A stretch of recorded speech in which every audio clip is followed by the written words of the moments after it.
afternoon. We're changing the order here because I unfortunately, or fortunately, have a younger brother who could not make it today.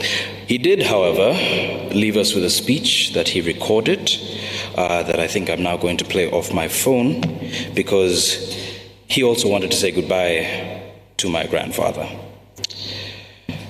So hopefully we can maybe perhaps turn off the mic in case it doesn't work. It was Martin Luther King who said the ultimate measure of a man is not where he stands in moments of comfort and convenience, but where he stands at times of challenge and controversy. And by this measure, my grandfather was an extraordinary man and a pinnacle of excellence. Guka was a selfless pioneer whose commitment to uplifting his communities impacted countless lives. Many of us gathered here today have likely been assisted by him in one way or another.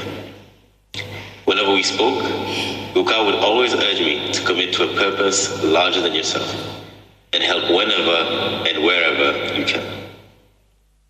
Guka was a beacon of hope and left a legacy to be proud of. And if I or anyone can measure up to be half the man that Guka was, that would be a life worth living.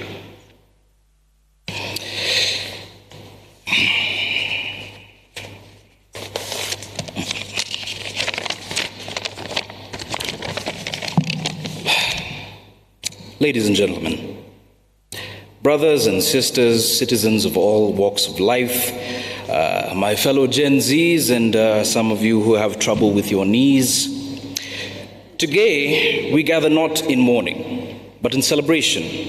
We are not here to reflect on a life simply well lived, but to honor and to toast a man who in his final moments broke free from all title, privilege, and can be observed as all men must be when they inevitably pass. Today, we celebrate my Guka, the Right Honorable James Maina Wanjigi, a man who thrived on challenge, lived for them, and passed on this spirit to his friends and family. Seeing him at peace, I personally did not feel sadness or loss. I understood that he left us, his family, with one final challenge.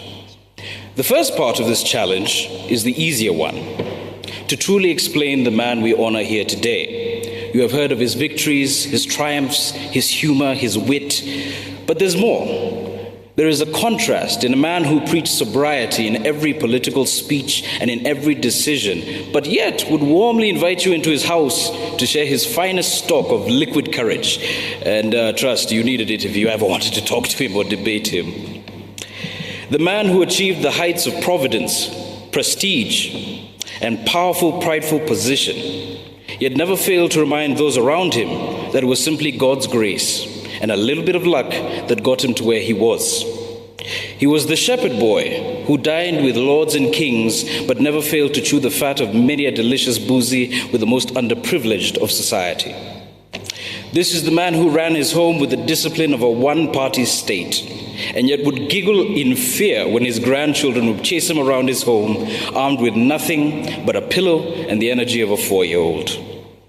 These are not paradoxes or contrasts. This is the man. And unless you are there to experience it, the legend, the myth, the tale of James Maina Wanjigi might seem larger than life. And that is the first part. The second part of this challenge, the harder part, because it is so simple and so complex, true to my grandfather's intelligence, the challenge he set for his family, for all his friends, for all of us gathered here today, and perhaps the country at large, is to walk in the footsteps of a giant, to follow the path he carved out in life, not in achievement, but in his ability to smile when faced with adversity, his ability to laugh in the most heated of conversations, and his warmth when welcoming even the coldest of guests.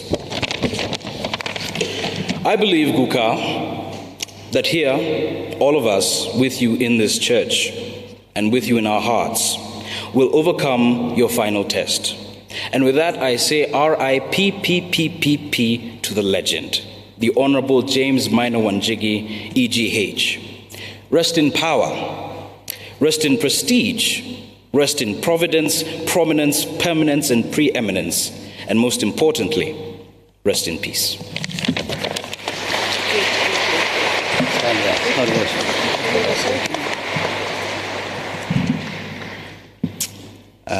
My father, my brothers,